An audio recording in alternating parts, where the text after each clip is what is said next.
Hello everyone, welcome to Melvano app. Today we are going to learn about area under the curve. तो basically ये definite integral की application है जो हमारी इस लेक्चर से स्टार्ट हो रही है।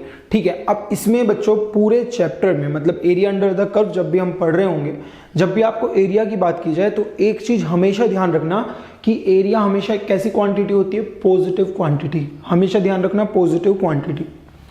दूसरी बात ये है कि जैसे मान लीजिए अगर आपके पास यहाँ पर ये कर्व है, ठीक है, अगर आप इसको इंटीग्रेट कर रहे हैं ए से बी में, अगर ये एक्स एक्सिस के ऊपर है, अगर ये एरिया जो है वो अगर एक्स एक्सिस के ऊपर आ रहा है तो ये वैल्यू पॉजिटिव होती है, मतलब इस इंटीग्रेशन की वैल्यू पॉजिटिव होती है अगर आप ए से बी में इसको इंटीग्रेट करेंगे। वहीं अगर आप एक्स एक्सिस के नीचे है ये और अब आप इसको इंटीग्रेट कर रहे हैं ए से बी में, तो जो ये वैल्यू है ये नेगेटिव आएगी। कैसी आएगी? ये वैल्यू नेगेटिव आएगी। तो इन चीजों का ध्यान रखना। ठीक, अब इन चीजों को दिमाग में रखते हुए हम इस चैप्टर में आगे बढ़ने वाले हैं। ठीक है, पहली बात तो क्या कि अगर आपका कर्व एक्स एक्सिस के ऊपर है तो जो एरिया होगा या एरिया नहीं, जो इंटीग्रेशन आएगा ए से बी में, डेफिनेट इंटीग्रेशन, वो पॉजिटिव वैल्यू देगा, और अगर वो नीचे है एक्स एक्सिस के तो वो नेगेटिव वैल्यू देगा। आई होप यहां तक क्लियर है। अब देखिए नेक्स्ट देखते हैं हम लोग एरिया कैसे देखेंगे। मान लीजिए बोल रहे हैं area bounded the curve y is equals to fx, x axis and the ordinates x equal to a and x equal to b is given by this integration। तो यही तो पढ़ते आ रहे हैं हम अब तक। क्या पढ़ रहे हैं? ये मान लीजिए a है, ये मान लीजिए b है, और यहाँ पर ये कर्व है हमारा, ये a से b। ठीक है, ये ऑर्डिनेट होगी x इक्वल टू a, ये ऑर्डिनेट होगी x equal to b। Clear है? अब बोल रहे हैं कि जो ये a से b में अगर हम इस fx की जगह इन्होंने y लिख दिया तो कोई दिक्कत नहीं है, fx लिख लो चाहे तो। अगर हम fx को इंटीग्रेट करें a से b में तो वो जो है वो आपको ये एरिया दे देगा। क्या दे देगा? वो ये एरिया दे देगा। क्लियर है? यहां तक कोई दिक्कत नहीं होनी चाहिए। तो अब क्या बोल रहे हैं? Here y is equals to fx lies above x axis के ऊपर लग रहा है ये, क्योंकि पॉजिटिव वैल्यू देगा, इसीलिए आप डायरेक्ट लिख सकते हो ये। यहां पर साइन की टेंशन लेने की जरूरत नहीं है। क्यों? क्योंकि ऑलरेडी ऑटोमेटिकली आपका पॉजिटिव आने वाला है, तो पॉजिटिव आने वाला है और एरिया हमारा क्या होता है? पॉजिटिव, तो ये पॉजिटिव वैल्यू आ जाएगी। ठीक, तो क्या बोल रहे हैं? Here vertical strip of thickness dx is considered at a distance x। देखिए यहां पर ये वर्टिकल थिकनेस dx ले ली, इस पर बोल दिया यहाँ पर ये जो y, ये जो वैल्यू होगी y होगी, तो इन्होंने बोल दिया y इंटू डी एक्स। इस रेक्टेंगल जो छोटा सा दिख रहा है आपको, इसका एरिया बोल दिया गया है, हाइट है इसकी y, विड्थ है इसकी dx, तो y इंटू डी एक्स। और फिर उसके बाद बोल रहे हैं ऐसे ऐसे बहुत सारे रेक्टेंगल हो गए, कहाँ से कहाँ तक? ये x की वैल्यू a से लेकर b तक वेरी करेगी, तो ये हो जाएगा हमारा इंटीग्रेशन, यही इस एरिया को रिप्रेजेंट करेगा। क्लियर है? तो ये चीज यहाँ पर इस तरह से हम लोग समझ सकते हैं। दूसरी चीज, अगर मान लीजिए अगर हमारा जो ये ग्राफ है ये एक्स एक्सिस के नीचे चला गया तो क्या होगा? अब मान लीजिए एक्स एक्सिस के नीचे आ गया तो यहाँ पर तो इस इंटीग्रेशन की वैल्यू, ये भी अगेन हम dx स्ट्रिप मानेंगे, ये वैल्यू होगी y, तो आप क्या लिखोगे? y into D x. कहाँ से कहाँ तक? a से लेकर b तक। लेकिन बच्चों यहाँ पर एक चीज समझो, ये y जो है वो आपका नेगेटिव रहेगा, इसका मतलब ये ओवरऑल इंटीग्रेशन की वैल्यू कैसी आने वाली है? हमारी नेगेटिव। ओवरऑल इंटीग्रेशन की वैल्यू कैसी आने वाली है? नेगेटिव। तो उस नेगेटिव वैल्यू से बचने के लिए हमने क्या किया? यहाँ पर एरिया निकालने के लिए, इस इंटीग्रेशन का एरिया निकालने के लिए क्या करेंगे हम लोग? इस डेफिनेट इंटीग्रेशन का मॉड्यूलस ले लेंगे, क्योंकि जैसे ही आप मॉड्यूलस लोगे तो ऑटोमेटिकली अंदर चाहे नेगेटिव आए चाहे पॉजिटिव आए, रिजल्ट कैसा आ जाएगा? फाइनली आपका नेगेटिव। ये तब है जब आपका ग्राफ कंप्लीटली एक्स एक्सिस के नीचे लाई कर रहा हो। समझ में ये चीज? तो यही बोल रहे हैं y is equals to fx completely lies below x axis and then a is negative and we consider the magnitude only। तो हम यहाँ पर केवल मैग्नीट्यूड की बात करेंगे, मतलब आप क्या करोगे? यहाँ पर इस तरह से मॉड्यूलस ले लोगे, तो हम एरिया जो होगा वो हमारा मोड ऑफ दिस इंटीग्रेशन आ जाएगा। क्लियर है यहाँ तक? तो इस तरह से अगर ऊपर है तो डायरेक्ट लिख दो, नीचे है तो मॉड्यूलस लगा लो। नेक्स्ट देखते हैं। नेक्स्ट क्या बोला जा रहा है? बोल रहे हैं कि if the curve crosses the X axis at x equal to c। अब यहां पर कुछ पोर्शन तो नीचे होगा, कुछ पोर्शन ऊपर होगा। ठीक, तो इस तरह के केस में आप डायरेक्ट a से b इंटीग्रेट नहीं करेंगे। इस तरह के केस में हम डायरेक्ट a से b इंटीग्रेट नहीं करेंगे। हमें क्या करना होगा? पहले ए से सी में इंटीग्रेशन करेंगे। तो जब आप ए से सी में कर रहे होंगे बच्चों, ग्राफ तो एफ एक्स का ही है, तो ए से सी में इंटीग्रेशन कर रहे होंगे, लेकिन वो तो पोर्शन एक्स एक्सिस के नीचे है, इसका मतलब ये वैल्यू नेगेटिव आने वाली है। अगर ये वैल्यू नेगेटिव आने वाली है तो हम क्या करेंगे, इस पूरे का मोड ले लेंगे। सिर्फ इस वैल्यू का मोड ले रहे हैं, इस वैल्यू की जरूरत नहीं है मोड लेने की, तो यहां पर क्या लिख देंगे, सी से B F X D X. अब किसी बच्चे के मन में डाउट उठता है कि सर फर्स्ट इंटीग्रेशन का ही मोड दिया है, सेकंड का नहीं ले सकते क्या? अरे ले लो, कोई दिक्कत नहीं। आप एक बात बताओ, मैं 5 लिखूं, मतलब अगर +5 मेरे पास है उसको मैं 5 लिखूं या मोड 5 लिखूं, एक ही तो बात है, दोनों ही पॉजिटिव चीजें, दोनों ही +5 वैल्यू दे रहे हैं, ठीक है। तो इस वजह से अब कोई क्या सोचता है, कोई क्या बोलता है, समझिए, कोई बोलते हैं कि ए से बी में इंटीग्रेट कर दो, डायरेक्ट ही कर दो ना, सी का क्यों झमेल पाल रहे हो, ए से बी में डायरेक्ट इंटीग्रेट करो, मोड ले लो। ऐसा नहीं है, ये गलत हो जाएगा। ये कब था, जब ग्राफ पूरी तरह से एक्स एक्सिस के नीचे हो। यहां पर तो कुछ पोर्शन एक्स एक्सिस के नीचे है और कुछ पोर्शन ऊपर है।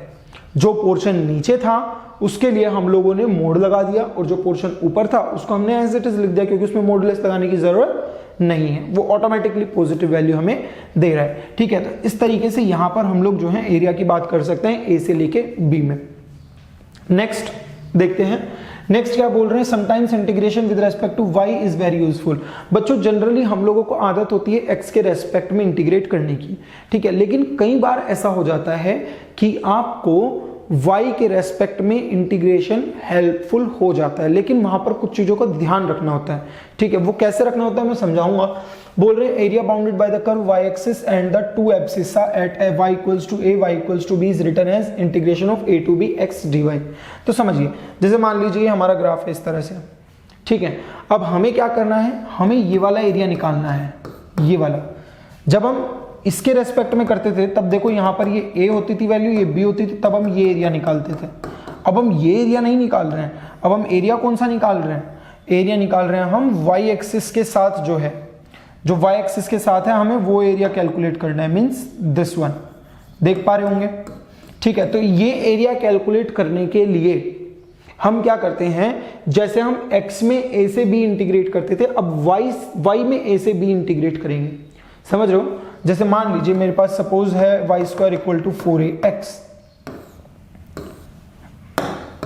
ये मान लीजिए इस तरह से पैराबोला है, ठीक है। अब मेरे को ये और ये वाला एरिया निकालना है।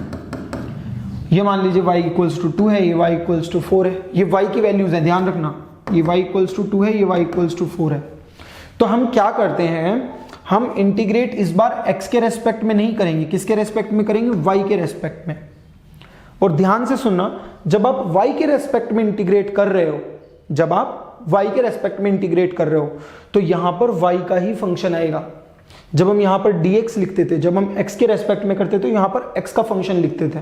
अभी हम y के रेस्पेक्ट में कर रहे हैं तो y का फंक्शन लिखेंगे, इसका मतलब y² अपॉन 4a लिखेंगे, इसीलिए यहां पर लिखा है x dy। तो वो x का मतलब यही है, ठीक है। मतलब समझाने की कोशिश कर रहा हूं मैं कि अगर मान लीजिए x के रेस्पेक्ट में करते तो क्या लिखते, y is equals to √4ax, यही तो लिखते।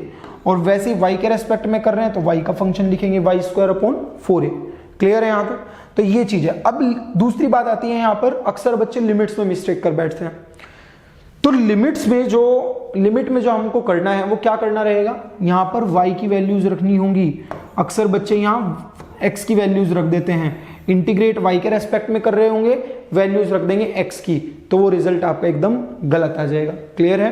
अगर आप y के रेस्पेक्ट में इंटीग्रेट कर रहे हो तो आपको लिमिट्स भी y की ही वैल्यूज रखनी होंगी, और यहां पर फंक्शन भी किसका रखना होगा, हमें y का। क्लियर है ये चीज? तो इस तरीके से जो है आप लोग y के रेस्पेक्ट में भी इंटीग्रेट कर सकते हो। जैसे हम वहां पर वर्टिकल स्ट्रिप मान रहे थे, वैसे हम यहां पर ये हॉरिजॉन्टल स्ट्रिप मान सकते हैं dy लेंथ की। ये dy लेंथ की, इस पर ये dy लेंथ पर ये पोजीशन हो जाएगी x, तो ये x इंटू dy बन जाएगा, और इसको इंटीग्रेट कर देंगे कहां से कहां तक, a से b तक। क्लियर है? ये एरिया हमारा यहां से बन जाएगा। आई होप ये चीज पूरी क्लियर होनी चाहिए पिक्चर, कब हमें x के रेस्पेक्ट में करना है, कब y के रेस्पेक्ट में। जब हमें y एक्सिस से अटैच एरिया निकालना है तो y के रेस्पेक्ट में करना ज्यादा बेटर है। जब आप x एक्सिस के अटैच एरिया जो निकालना है तब x के रेस्पेक्ट में करना बेटर है। ठीक है? अब जैसे यहां पर हमारे पास एक क्वेश्चन दिया हुआ है, बोल रहे find the area bounded by y equals to sec square x equal to pi by 6, x equal to pi by 3 and x axis. Clear? मतलब मान लीजिए कैसा भी होगा इसका ग्राफ, सपोज ये होगा, मान लो कुछ भी होगा, ठीक है। ये मान लीजिए ये है हमारी पाई बाय 6, ये है हमारी पाई बाय 3, ये हुई x एक्सिस। तो ये हमसे ये वाला एरिया पूछा जा रहा है, ये वाला एरिया पूछा जा रहा है हमसे, है कि नहीं? तो यहां पर आप एक चीज देखो, फंक्शन क्या है? sec स्क्वायर x, और हमें पता है कि sec स्क्वायर x हमेशा कैसा होगा? पॉजिटिव होने वाला है। पॉजिटिव होने वाला है, इसका मतलब क्या हुआ कि वो हमेशा x एक्सिस के ऊपर ही ऊपर रहेगा। तो हमें यहाँ पर साइन की तो टेंशन लेने की बिल्कुल भी जरूरत नहीं है कि पॉजिटिव होगा कि नेगेटिव होगा। हम डायरेक्ट उसको इंटीग्रेट कर देंगे पाई बाय 6 से पाई बाय 3 में। जब आप उसे डायरेक्ट इंटीग्रेट करोगे, आपको पता है sec स्क्वायर x का इंटीग्रेशन क्या होता है? 10x। कहां से कहां इंटीग्रेट करना है? पाई बाय 6 से पाई बाय 3 इंटीग्रेट कर देंगे।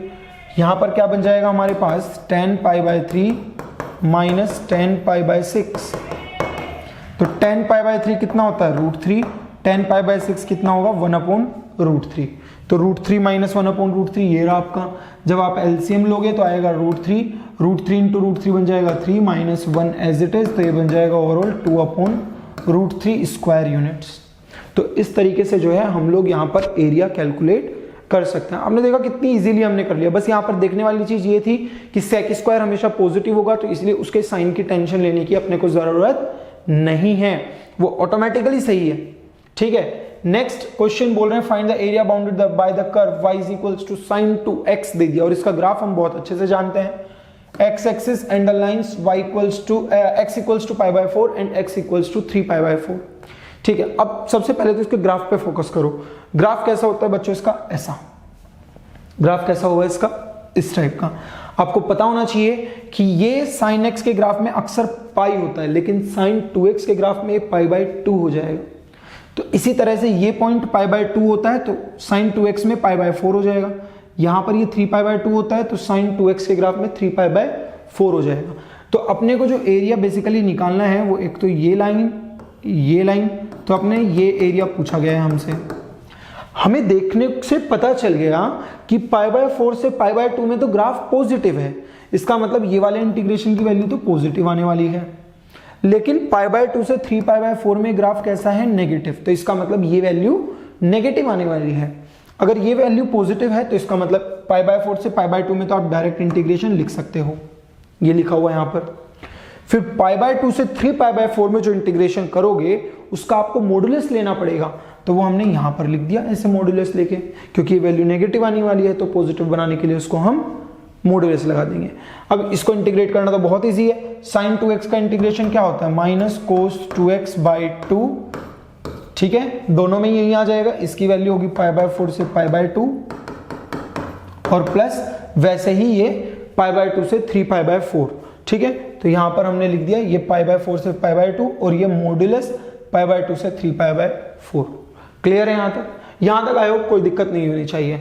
उसके बाद देखिए यहां से -1/2 को बाहर निकाल लेंगे तो cos 2 इंटू पाई बाय 2 कितना बन जाएगा? cos pi minus cos 2 into pi by 4 मतलब cos पाई बाय 2, ये बन जाएगा। फिर अगेन देखो -1/2 को बाहर निकालोगे, यहां पर तो मॉडुलस है तो वो -1/2 को क्या बना देगा? +1/2। फिर इसमें 3 पाई बाय 4 पुट करोगे तो cos 2 इंटू 3 पाई बाय 4 क्या बना देगा? cos 3 पाई बाय 2, तो ये बन जाएगा cos 3 pi bye 2 minus pi by 2 put करेंगे तो क्या बन जाएगा? cos पाई, तो ये बन जाएगा cos पाई। यहां से देखो ये बन जाएगा -1/2 into cos pi is -1, cos pi by 2 is 0 plus 1/2 into cos 3, ये पूरे का मॉडुलस है। cos 3 पाई बाय 2 की वैल्यू कितनी होगी? 0 माइनस माइनस माइनस cos पाई की वैल्यू -1। तो आप देखो ये 1/2 बनेगा, ये भी 1/2 बनेगा, 1/2 प्लस 1/2 कितना हो जाएगा? 1 स्क्वायर यूनिट्स। तो इस तरीके से जो है हम लोग यहाँ पर एरिया निकाल सकते हैं। आप देख रहे हो कितना इजी प्रोसेस है। कुछ नहीं करना है, आपने को सिर्फ इंटीग्रेशन करना है। बस ये थोड़ा सा ध्यान रखना है कि कहाँ इंटीग्रेशन पॉजिटिव लें, कहाँ इंटीग्रेशन नेगेटिव लें, मतलब कहाँ आपको मॉडुलस लगाना है, कहाँ मॉडुलस नहीं लगाना है। तो ये तो हुई एक फंक्शन की बात। अब हम बात करते हैं बच्चों, अगर मान लीजिए 2 फंक्शन मेरे पास दे दिए f(x) gx। कई बार आपने देखा होगा area bounded by this and this curve, देखा है ना। तो वही चीज है यहाँ पर, क्या बोल रहे हैं, area bounded by two curves y is equals to fx and y equals to gx such that fx is greater than gx। आपको बोल दिया है कि fx जो है gx से बड़ा है, इसका मतलब ये ग्राफ fx का होगा और ये ग्राफ gx का होगा। fx का ग्राफ जो होगा वो gx के ऊपर होगा। अगर fx ग्रेटर देन gx है तो इसका मतलब ये हुआ कि fx का जो ग्राफ है वो gx के ऊपर होने वाला है। ठीक, अब इसका अगर हमें एरिया बताना है तो मतलब हमसे ये चीज पूछी गई है। अब ये चीज बताने के लिए मैं क्या करूंगा, देखो ध्यान से, अगर मैं बोलूं कि fx का जो एरिया होगा वो क्या होगा, तो हम सबको पता है कि fx का एरिया जो है वो ये होने वाला है कि नहीं, fx का एरिया ये होने वाला है। gx का एरिया क्या होने वाला है, मतलब fx का एरिया ये हो गया हमारा a से b fx dx, a से b fx dx। अब अगर मैं बोलूं कि इस पूरे एरिया में से अगर हम ये एरिया हटा दें, अगर हम ये एरिया हटा दें, जो मैंने हटाया वो क्या है, जो मैंने हटाया वो क्या था, वो हमारा ये था gx का एरिया, क्योंकि gx के नीचे का एरिया है ना वो, तो वो क्या था हमारा gx का एरिया। मतलब अगर हम fx के एरिया में से gx का एरिया हटा दें तो हमारे पास ये आ जाएगा area under this curve, area bounded bye these two curves, ये आ जाएगा। क्लियर है। तो देख रहे हो कितना इजीली हम लोगों ने दोनों कर्व्स के बीच का एरिया निकाल लिया। एक में से दूसरे को सब्ट्रैक्ट कर दो, जो बड़ा है बड़ा माइनस छोटा कर दो, तो ये आपका एरिया यहां पर आ जाएगा। हालांकि यहां पर x1 x2 है तो a b की जगह हम x1 x2 लिख सकते हैं। क्लियर है। ये चीज बहुत इजी है कि आपको दो कर्व्स के बीच में एरिया कैसे निकालना है। नेक्स्ट अगर हम बात करें तो नेक्स्ट हम देखते हैं, यहां पर बोला गया है कि y1 is equals to fx and y2 is equals to gx intersect at c, then required area a is equals to this plus this is equals to this. Okay, देखो यहां पर आपके पास दो फंक्शंस हैं, एक आपके पास fx है जो कि ये है और एक आपके पास gx है जो कि ये है। हमें इन दोनों के बीच का एरिया बताना है, मतलब आपको ये और ये पूरा एरिया बताना है। क्लियर है। तो इस पूरे एरिया को बताने के लिए क्या करेंगे, सबसे पहले देखो अगर ये C पर इंटरसेक्ट कर रहे हैं तो A से लेके C में हम देख सकते हैं gx ऊपर है और fx नीचे है, तो इसका मतलब A से लेकर C में तो हम gx माइनस fx लिख सकते हैं। फिर उसके बाद क्या है, C से लेकर B में fx ऊपर है gx नीचे है, इसका मतलब C से B में fx माइनस gx लिख सकते हैं, ऐसा लिखा जा सकता है यहां पर। क्लियर है ये चीज। तो यहां से इस तरीके से ये वाला एरिया आ जाएगा। और दूसरी चीज, अगर आपको ये C यूज नहीं करना है तो आप डायरेक्टली इसको लिख सकते हो A से B में इनके मॉड्यूलस का डिफरेंस, मतलब दिस fx माइनस gx, इनके डिफरेंस का मॉड्यूलस, ये हम यहां पर डायरेक्ट लिख सकते हैं। इससे जो है आपका डायरेक्ट ये एरिया निकल कर आ जाएगा। क्लियर है। तो चाहो तो ये यूज करो, चाहो तो आप ऐसे C पर स्प्लिट करके भी यूज कर सकते हो। तो आप देख रहे हो कितना इजीली हम लोग ये एरिया कैलकुलेट कर सकते हैं। ठीक है, नेक्स्ट देखते हैं। नेक्स्ट हमारा एग्जांपल बोल रहे हैं find the area bounded by the curve y is equals to this line between the ordinates x equals to 0 and x equals to 3 and x axis. अब देखो सबसे पहले तो यहां पर हम देखते हैं कि ये कहां पॉजिटिव है कहां नेगेटिव है, हमें कहां से कहां बोला जा रहा है, ये x इक्वल्स टू 0 होगा, ये x इक्वल्स टू 3 होगा। तो 0 से 3 में हमें ये एरिया बताना है इस कर्व का। तो सबसे पहले हम देखते हैं कि कब ये पॉजिटिव है और कब ये नेगेटिव है, मतलब कब एक्स एक्सिस के ऊपर है और कब एक्स एक्सिस के नीचे है। जब जब ऊपर होगा तब उस रेंज वाला एरिया हम डायरेक्ट इंटीग्रेट कर देंगे, और जब जब नीचे होगा तब उसका मॉड्यूलस ले लेंगे। क्लियर है यहां तक। तो देखिए अगर मान लीजिए हम देखें तो इसकी क्रिटिकल वैल्यूज क्या है, 1 2 3, 3 से बड़ी पे पॉजिटिव फिर नेगेटिव फिर पॉजिटिव फिर नेगेटिव। तो इसका मतलब 1 से 2 में और 3 से जब ये बड़ी होगी y x की वैल्यू, जब x की वैल्यू 1 से 2 के बीच में हो या 3 से बड़ी हो तब तो ये पॉजिटिव होगा y। तो देखिए जब 3 से बड़ा है तब पॉजिटिव है, और जब 1 से 2 में है तब पॉजिटिव है, और जब 1 से छोटा होगा या 2 से 3 के बीच में होगा इसका मतलब तब नेगेटिव होगा। तो 1 से छोटे पर नेगेटिव और 2 से 3 के बीच में भी नेगेटिव है। देख सकते हैं यहाँ पर हम लोग कितना क्लियरली हम लोग यहाँ से देख सकते हैं कि कब ये पॉजिटिव है और कब ये नेगेटिव है। तो हमने ये तो डिसाइड कर लिया। अब अगर हम यहां से इसका ग्राफ ड्रॉ करने की कोशिश करें तो 0 पर आप देख सकते हो कितनी वैल्यू मिल रही है। सिंपली 0 पुट करो, वैल्यू निकाल लो, कितनी मिलेगी, -6। तो यहां पर 0 पर हमें मिल जाएगी यहां -6। फिर 1 पर 0 हो रही है, 2 पर 0 हो रही है, तो मतलब 1 पर 0 होगी 1 पर 0 होगी, 2 पर 0 होगी और फिर 3 पर 0 होगी। इस तरह से जाएगा ये ग्राफ, है कि नहीं? इस तरह से ये ग्राफ हमारा जाने वाला है। तो आप ये देख सकते हो, ये नेगेटिव है, ये पॉजिटिव है, ये नेगेटिव है। तो यहाँ पर हमें करना क्या है बेसिकली, 0 से 1 में, 0 से 1 में तो मोड लेके करेंगे, फिर 1 से 2 में डायरेक्ट कर देंगे और 2 से 3 में मोड लेके करेंगे। मैं आपको और क्लियर करता हूं, जैसे यहां पर ये पिक्चर हमारे पास बना दी गई है।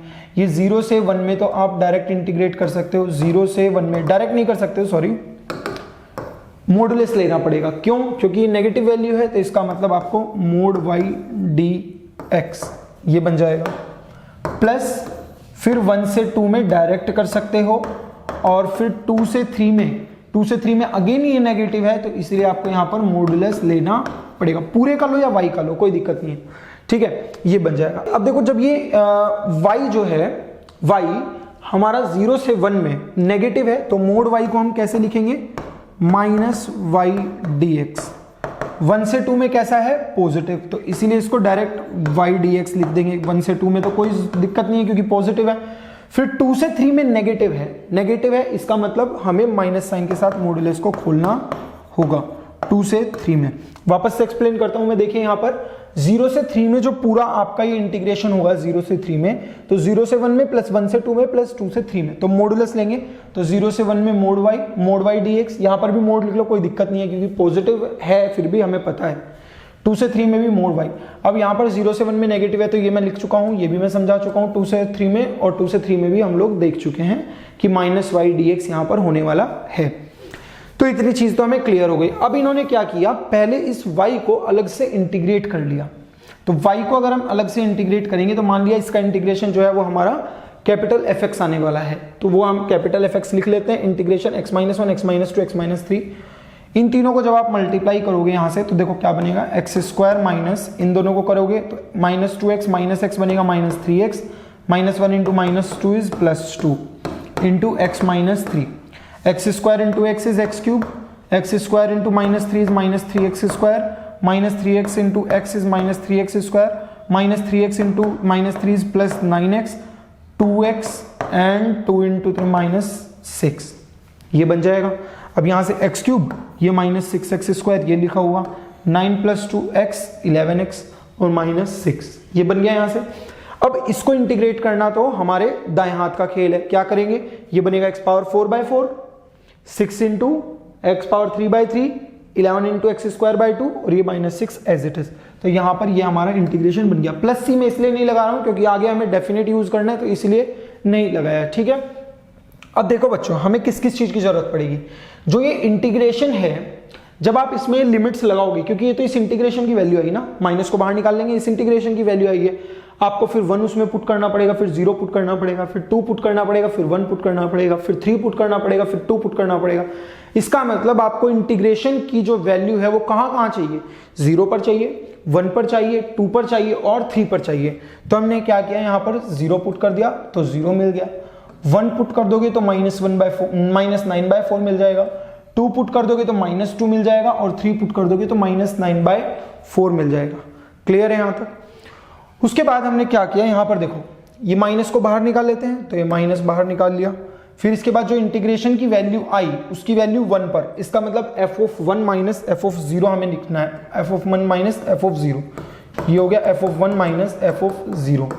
फिर यहां पर तो प्लस साइन है, यहां पर तो प्लस साइन है, फिर f(2 - f(1) लिखना है। क्या लिखना है, f of upper limit minus f of lower limit, तो ये बन गया f(2 - f(1).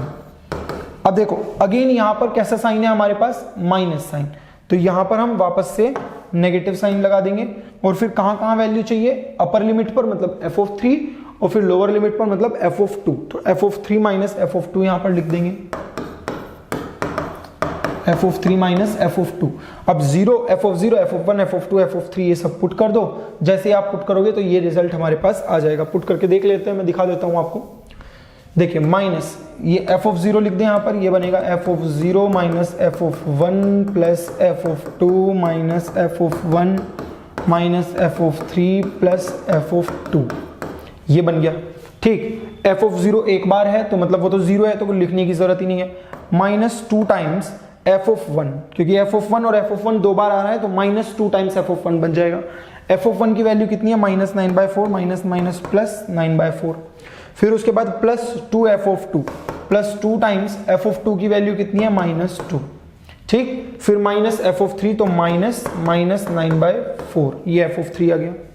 तो यहां से आप देखिए 2 टाइम्स 9/4 प्लस 1 टाइम्स 9/4, तो 3 times 9/4 minus 4, 27/4 minus 4 is equals to 27 minus 16/4, तो ये बन जाएगा आपका 11/4।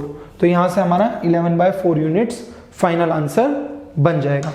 तो इस तरीके से जो है आप लोग यहां पर एरिया किसी भी कर्व के अंडर निकाल सकते हो। हमने तीनों वैरायटी दिखा दी है, जब आपका ऊपर है, जब आपका नीचे है ग्राफ, या फिर कभी ऊपर कभी नीचे है। तो इस तरीके से आपको थोड़ा सा संभल के बस ग्राफ को विजुअलाइज करना होगा कि कब वो ऊपर है कब वो नीचे है। जैसे ही आपने एक बार ये विजुअलाइज कर लिया तो आप आराम से एरिया निकाल सकते हो। ठीक है, तो ये हुआ हमारा एरिया अंडर द कर्व के बारे में थोड़ा बेसिक। फिर उसके बाद हम लोग देखने वाले हैं कर्व ट्रेसिंग, कि आप कैसे कर्व को ट्रेस करोगे, मतलब जब भी आप कोई कर्व बनाते हो तो आपको किन किन चीजों का ध्यान रखना है। उसके बाद हम लोग जो है कुछ एरिया के स्टैंडर्ड रिजल्ट्स देखते हैं, जैसे कि स्टैंडर्ड इलिप्स का, ठीक है, स्टैंडर्ड पैराबोलास के बीच में एरिया कितना होगा, फिर एक पैराबोला और एक लाइन के बीच में एरिया कितना होगा, और फिर इसी तरह से करते करते हमारा ये चैप्टर फिनिश हो जाएगा। Okay, so this is all about area under the curve. I hope you did follow this lecture. See you in the next one. Thank you.